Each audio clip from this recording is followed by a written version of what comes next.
Hello, and welcome to Its Continuing Mission, where another Star Trek devotee spends too long talking about the ongoing impact that Star Trek has on the world and the people in it, or at the very least on themselves. I'm Ollie, your host and captain on this exciting voyage, and today we are discussing premieres. Yes, this is about Starfleet Academy. Weird that it's not episode 1 of my podcast. A note before we begin. When I scripted this episode, I'd only seen 2 episodes. Now that I'm recording, I have seen the whole season, but I'm not going to edit any of the things that I wrote, so this review is pure. Hopefully, by the time this airs, we won't be well into season 4, which is my fear. Anyway, every show starts somewhere, but unfortunately for a franchise, there are often decades to live up to, even in a debut. Star Trek first premiered in 1966 with The Man Trap, Not the Cage, which was an unaired pilot. The show received low ratings at first, and cancellation was a big threat. But she lived on, dear listeners. Oh, how she lived on. 60 years later, in other words, my entire father later, Starfleet Academy airs as the 12th installment in the Star Trek television franchise. That's quite a legacy to uphold, and quite a mold to shatter if it is so inclined. So, where does this auspicious premiere succeed and fail? Let's start positive. Starfleet Academy is a concept that I hoped for before the execs did. When this podcast was originally going to be one really long YouTube video 4 years ago, I actually wrote the pitch. Here it is in full. Picture it. We've got young cadets targeting a brand new demographic. We have a few humans, maybe one with a powerful legacy to uphold. Then we have the alien students, one of whom is the first ever of their species to attend Starfleet Academy, so they have a lot to prove. Then we have 1 or 2 professors, the guiding lights, the voices of wisdom, and there's also a great opportunity here for guest lecturers from different series to show up and remind us of something or teach us something new, to impart their wisdom and show us where they are now. And then this character is a must. Boothby. The original Boothby is dead, but his grandchild, wise beyond their years, is taking up the mantle of groundskeeper and offers a powerful outside opinion whenever we need it. To be used sparingly. Now I know what you're saying. Earth isn't that interesting. What, we're just gonna be in San Francisco? Where are the stars? Where's the trek? Well, there's a lot of opportunity for adventure. They've got to learn how to fly somehow. Kids in the science track have experiments going wrong all the time. Think about the people from other planets who come to tour the school. Think about the field trips. Think about an episode where the students all get sent to different ships for a week. Think about practical tests and exams. The whole galaxy is still open to us. We really could be in a new place every week. The cadets have a lot to learn. We don't have to stay on Earth. Not to mention that Starfleet Academy could be targeted by some nefarious enemies. It's a high-profile target, after all. Obviously, since I'm the one writing it, I get to choose the format. Naturally, I pick episodic with series-long arcs over the top. Episode 1. I'm picturing one student scammed by a Ferengi has to keep malicious goo from escaping their dorm room. Meanwhile, the studious one uncovers a secret forgotten by history in the library, and if they can just follow the clues one by one over the season, in the finale, maybe they'll be able to rebuild some powerful technology just in time to save everyone from a time-traveling threat. Also, picture this. One season is one semester. We could go on like this for 7 seasons if we want. Some students will graduate, some will join us as underclassmen, some won't make it through their first away mission.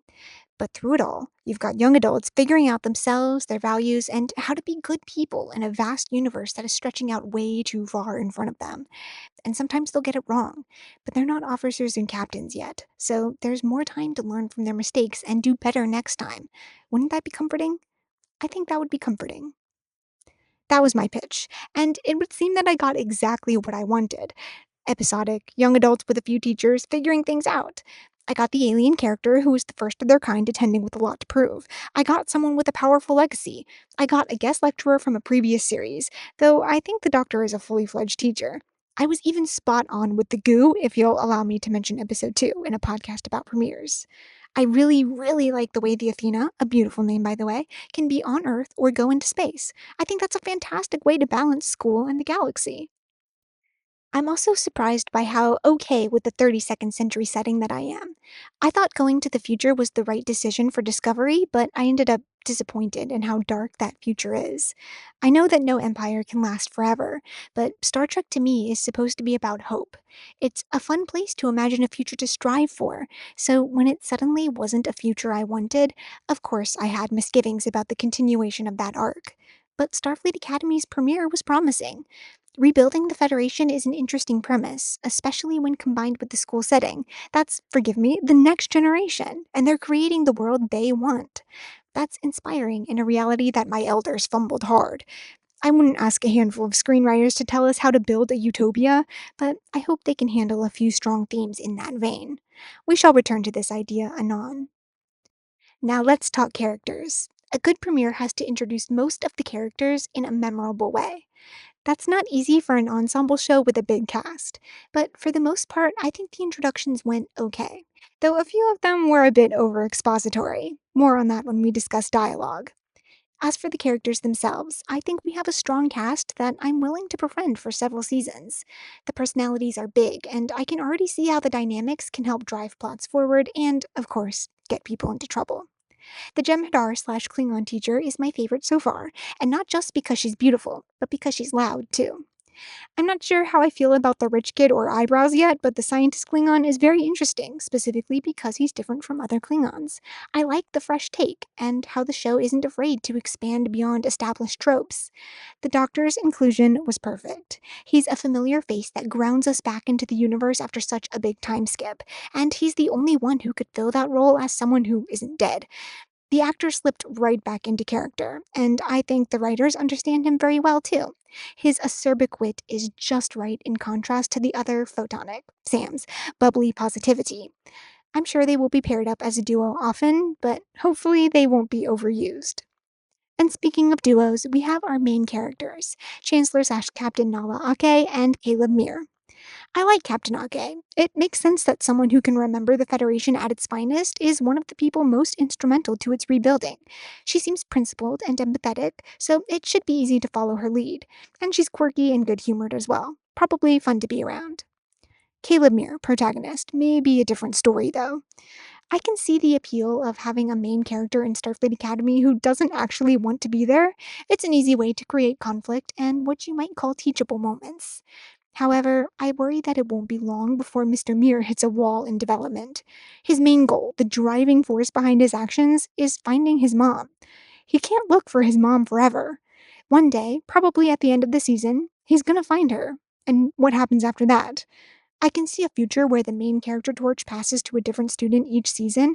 I would actually really enjoy that, and it makes a lot of sense for a series about a school. People graduate and leave, underclassmen take their places. But even if that becomes the case, I'm still not satisfied with Caleb's goal for even one season. It has nothing to do with Starfleet, beyond the fact that Starfleet separated them in the first place. A goal so far removed from the Academy pulls us away from our setting and our concept. That means our episodic A plot and our series long B plot are probably not going to come together seamlessly. That's going to divide the themes of the show and leave an overall messy impression. Now, I'm not an idiot. I can see already that they're probably trying to work with the idea of repairing mistakes of the past, and big mistakes from galaxy sized conflicts that harmed millions after the burn might mirror this small mistake that harmed two people. But also, I'm not an idiot. Finding Caleb's mom is going to be a step by step quest across the galaxy, and it's probably not going to leave a big impression or be interesting at all. If they prove me wrong, I'll gladly eat my words, but as it stands, it just doesn't strike me as cohesive or fulfilling. It's okay to have a very personal goal, but it would be much better if it was intrinsically tied to the Academy in some way. You could argue that Caleb needs Starfleet resources to find his mom, but I'm not convinced that he does, especially because he already has, like, hacking skills or whatever. He was getting by just fine before getting arrested. The only benefit of joining the Academy to him is maybe saving time. It would be very different if he needed to study or learn something to do what he needs to do. But finding someone is just following a trail, and I don't know how much a course in xenobiology is going to help.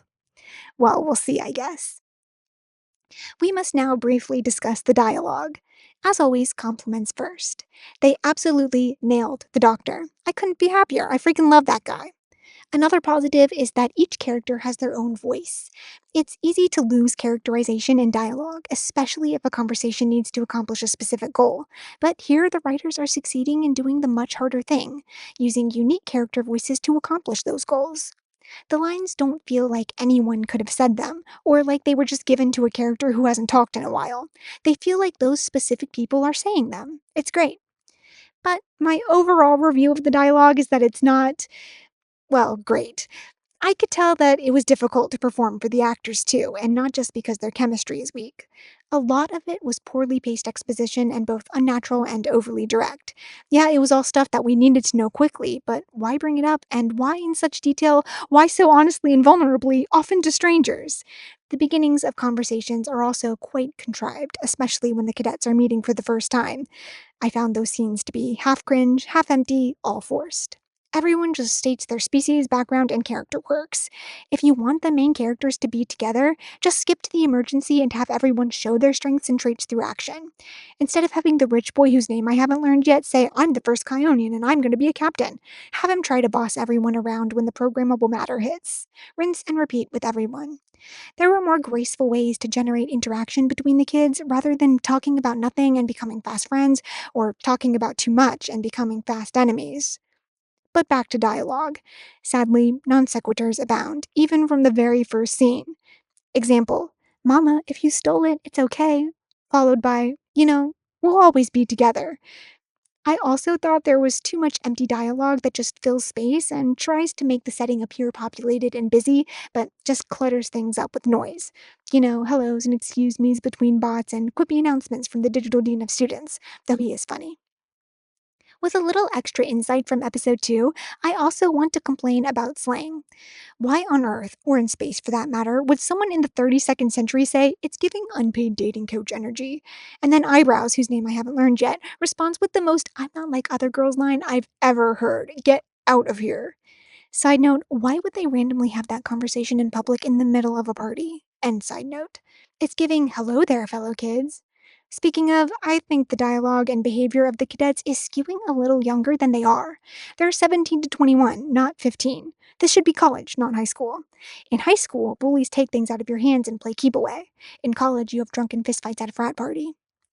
I don't expect these dialogue problems to get better. Honestly, Discovery and Strange New Worlds have similar problems. Moving on to the final point I want to make about Starfleet Academy Episode 1, which finally brings us back to the theme of premieres. Question for you: what was this episode about? The plot is pretty easy to summarize. Caleb Muir loses his mom, joins Starfleet Academy because of ambiguous promises about finding her, accidentally gives away their location to an old enemy, and gets help from fellow new cadets to neutralize the threat. That's what happened. But why is there an audience for these events? What was it all for? What is the theme of the episode? Not every episode of Star Trek has a big fancy theme that's supposed to stick with us, but a premiere absolutely has to have one. The premiere is the promise of the series. It has to prove that there's something here worth watching and people worth getting to know. On a high concept show like Star Trek, the premiere has to do even more. It has to introduce a huge ensemble of characters and set up with a unique setting and a unique premise. Let's look at Voyager, which had a super unique setup even compared to other Star Trek shows. They chose to do it as a two-parter for a total of about 90 minutes. That's pretty comparable to the runtime of Starfleet Academy Episode 1, so I think it's a fair comparison. These episodes managed to introduce the entire crew, showcase the Maquis/Starfleet tension, and establish the predicament that plagues the rest of the show, i.e., being stranded alone in the Delta Quadrant 75 years away from home. Starfleet Academy does pretty much the same things. We meet the cast, we see the tension around rebuilding after the burn, and we clearly establish our setting and mission. Great. But here's where Voyager succeeds and Starfleet Academy fails. Caretaker was about something. There were principles at play and themes to examine. Overall, it was about the value of sacrifice. The caretakers sacrificed their entire life to care for the Okampa out of a sense of personal responsibility for a mistake made by their people. Chakotay sacrifices his ship to protect everyone from violence, and Janeway made the choice to respect a dead stranger's wishes even though it stranded her and her crew. They all made sacrifices for the benefit of others and didn't allow themselves to regret their choices. I have to really activate my literary analysis skills to come up with even the slightest hint of a theme for Starfleet Academy's premiere. Maybe you saw something else, but I can only come up with the idea of first impressions, and that doesn't have anything to do with the conflict. Like I mentioned earlier, I see the beginnings of a major theme being repairing mistakes, but that also doesn't have anything to do with the conflict. And even if they did integrate better with the plot, those themes are really weak. They don't leave as big of an impact as Janeway sticking to her values and choosing the hard way home. And I'm sure Next Gen fans don't need me to tell them that First Impressions has nothing on whether humanity deserves to be wiped out for savagery. I am prepared to watch Starfleet Academy and receive nothing but thrills and giggles in return. If a premiere is a promise, then I think this series is going to be more coming of age than anything else. We're going to see friends doing friendship with some explosions for flavor. And that's fine. It's entertaining, it's just not extremely thoughtful. But that's just one episode. In fact, it's just episode one. We have a whole series ahead of us to enjoy, and I am looking forward to it. I'm only a harsh critic when it comes to things I like. Thank you for joining me for this episode of Its Continuing Mission. I hope you'll come back to explore more of the familiar old world of Star Trek with me soon.